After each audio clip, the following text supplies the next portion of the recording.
Released today, May 5th, 2022 by developer Warsaw Film School and publisher Clabber for PC, Switch, and Xbox. Best Month Ever is a narrative-driven point-and-click adventure title, an admirable indie effort filled with gritty, thought-provoking moments as you embark on a month's journey with Louise, who has very little time to set things right along with her son Mitch on an adventure which may or may not tug at a few heartstrings. Thanks to the publisher for the review key. I want to be with you too, kid. Having you was the only right choice I made in my life. I'm not going to die before I find you a family. Let me set a proper pace and perhaps realistic expectations for this review first. Best Month Ever, in my humble or not so humble opinion, isn't gonna set the gaming world on fire. As a matter of fact, I strongly suspect most are not going to like this game. However, I did, but that would not have happened had I given in to my initial impressions. The entire time playing this, one line kept popping up in my head, and it remained constant for every single aspect of this game. That line was, and still is, this was a good idea. Yes, and if I were asked to sum up this entire review, my overall opinion of Best Month Ever, that would be it. Best Month Ever was a good idea, and I applaud what I assume is a first-time project by film school students. With that said, let's do it like there ain't nothing to it. We didn't know much about each other then. She didn't say much, and I didn't ask. The story of Best Month Ever goes like this. You're Louise, a lady who lived a tough life in an equally tough era.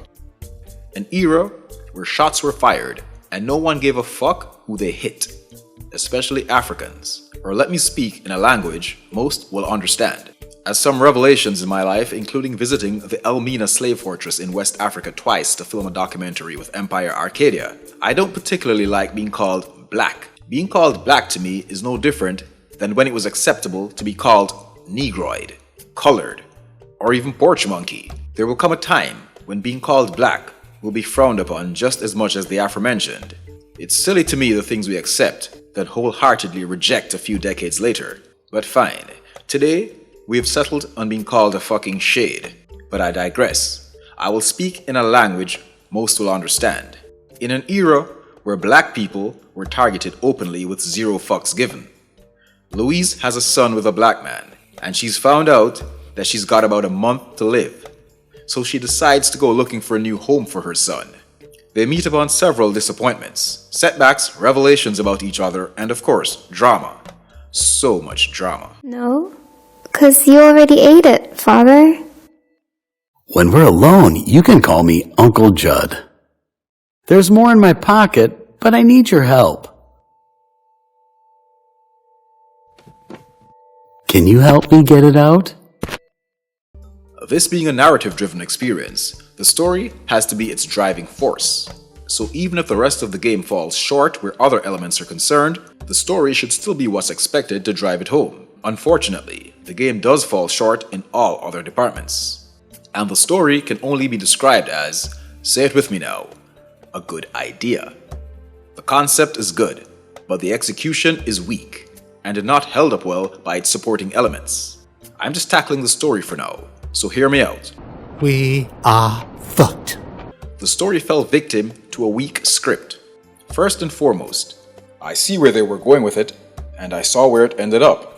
And while I must admit, there were some moments that evoked some emotional upheaval on my part, it just wasn't enough to come off as believable or immersive. Wow, you bitch! Mom! It feels like the writers just pooled a bunch of scenes, ideas from movies we all watched, and threw them into a mosh pit of sorts and said, yeah, this was cool in so-and-so, and this was provocative in so-and-so, so it should work here. Then we end up with a blend of Hollywood and B-movie cliches, like the writers had a checklist created from this mindset and just went down the line checking the boxes. We got the mom stripping for cash, the Far Cry psychedelic drug-induced scene, the creepy guy hiding captives in a basement, the loner living in the bayou, the sleazy boss who won't pay what he owes, and so on. And here's the thing. I still think for most part, it's still a good idea, especially if players experienced any of these things in real life, like racism. That's what you get for putting on for being exiled from your family because no one believed you when you said the piece of shit man of the cloth touched you when you were a kid, and so on. You gave candy to my little boy? Give it to me. But none of these ideas really hit home otherwise because of, well, let's proceed. You're just a cunt. The visuals. Best month ever sports a nice art style, in theory. Yes, the art style was again a good idea. However, it was again poorly executed. It looks fine docked, but on a much bigger screen. Well, it's like that lady who looked good when you were drunk. That lady who looked great in makeup, but not so great when you woke up beside her the next morning. The visuals, this cel-shaded, hand-drawn art style only appears acceptable on the Switch's small screen, but blown up, they're pretty bad. Especially when there's a close-up. Like if you're picking up an item from the trunk of your car, or a worm under a rock for fishing, they look pretty bad. Void of detail. Nobody would look at this poster if she were dressed. Then there needed to be some kind of camera system. Not necessarily manual camera controls, but something. There were many times I needed to get a better look at what was going on.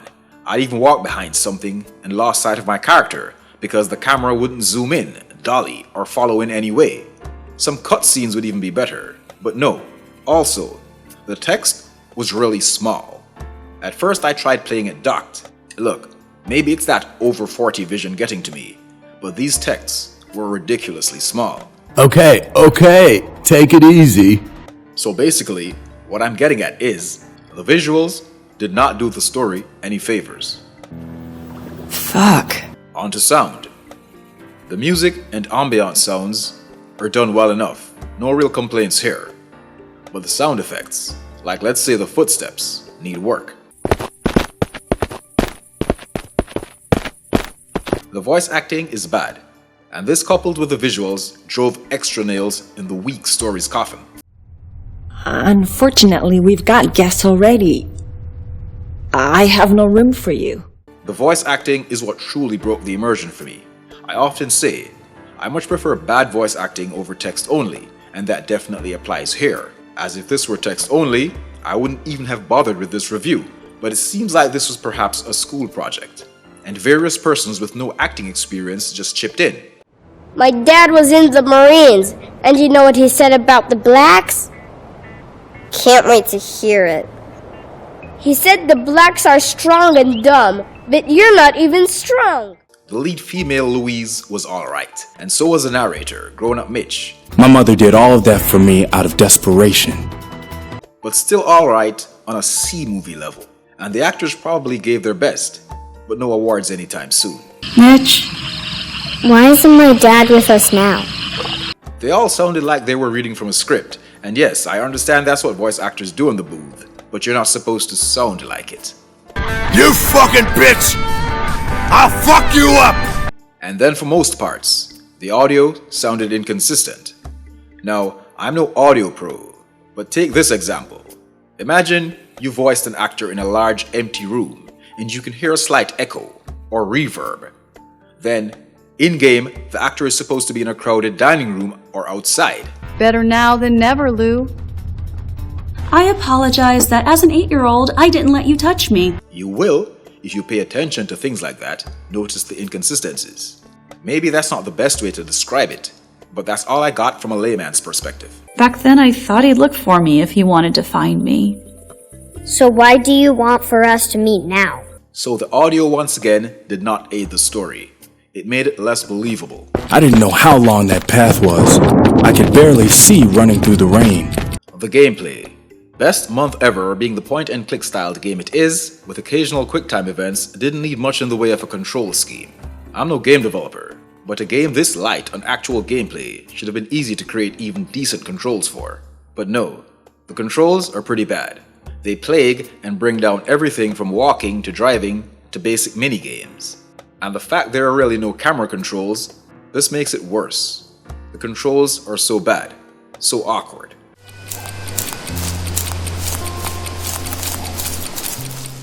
Like I said, we have minigames. These minigames are here to simulate some of the mother-son bonding activities the two participated in, and while some are cool and acceptable, some are just plain asinine. Now this star constellation one in particular. Again, like everything else here, this is cool in theory, but only in theory. The execution was maddening. These activities also brought down the game with pacing issues. I see where the developers were going with it, and sometimes it was cool, but most times it was a miss. It's lightning. The QuickTime events were also marred by iffy controls, but were bearable, especially the cop chase. And this one scene with a bunch of clan members getting ready for a good old-fashioned lynching. Best Month Ever leans heavily on a choice system which determines Mitch's outcome as a grown-up. And I'm going to have to say, this one right here was a choice I was cool with, regardless of the consequences. This is one graphic game, and for most part, takes the kids' gloves off. But, and this is one big one for me, let me say this first. One of, if not my favorite game of all time, is Mafia 3. For more reasons than one, but I truly respected the developers for not being afraid to be real. The word nigger, it was used freely in Mafia 3, and I respected this. As I'm a realist, I take the ugly truth over a beautiful lie any day. Ah! Well, what you gonna do, nigger? This. But here in Best Month Ever, they even had a graphic language filter, and with it turned off, words like cunt were used, but not the word nigger. Now, 100 different people from 100 different walks of life, races, religions, gender, will have 100 different takes on this, as did the devs obviously. But this reduced the immersion even more for me. If you're going hard, just go hard. It's clearly rated an 18+ game. Little Jimmy and Timmy aren't expected to be playing this. That's right. Parent your kids in the same way you don't let them watch porn. The word nigger is used by just about everyone behind closed doors. So please, get the fuck out of here with this bullshit double standard censorship. It took away from the game in a major way. That's all I'm saying about that. Finally, on gameplay, Best Month Ever has multiple endings based on said choice system. There's an option to have hints for the choices you make in-game, so you can tell which will yield a positive or negative result. With or without that option though, I made the choices that would have allowed Mitch to grow up a decent person. And I've said this before, games that give you this multiple choice system sometimes rub me the wrong way, as there will be choices presented which do not match my personality. But I guess it goes without saying, one should not take these video games, these experiences personally. However, I only got one ending, as I'm not interested in playing the same game over and over anyway. She won some, she lost more. But one thing she managed for sure, the best month of our lives. With that said, as hard as I came down on this game, I'm still going to say I liked it. I didn't love it, and I can't in good conscience recommend it. But hey, that's why I do my reviews the way I do them. I'm not trying to impose my opinion or force any title down a viewer's throat. I say, it's my opinion, your choice. And I believe, if you like slow, story-heavy, narrative-driven games with little to no action, if you like thought-provoking, mature-rated, no-holds-barred stories in-game, if you can empathize or relate to any of the horrors presented here, then you may want to give this game at least a once-over. If not, if you're only about AAA masterpieces or action-heavy games and such, steer clear. If you're an unforgiving consumer of games, who needs your games to be as refined and polished as can be right out the box. If you're not into giving some love and appreciation to young independent game developers, then hey, that's cool too. This won't be for you though. Thanks for watching anyway. Leon always talked about a little girl who had so much strength, enough to defy the whole family. He always admired you for it. AAA games are all well and good, but many times, if you'd like a truly unique experience, one off the beaten path, then the indie scene is where you want to be. Show your support for independent game developers. Most if not all indie games are priced relatively low. Some are even free with the option to donate, so there's really no reason to pass. Thank you for watching. If you like my content, feel free to like, share, comment, subscribe, and hit that notification bell. Let's say I pissed you off though, then hey, we all know where to find the various hate buttons now, don't we? Either way, I won't hold it against you. Our game is never over. Mom? I'm fine, sweetheart. Quite an adventure, isn't it? Yes, the best vacation ever. I love you, Midge.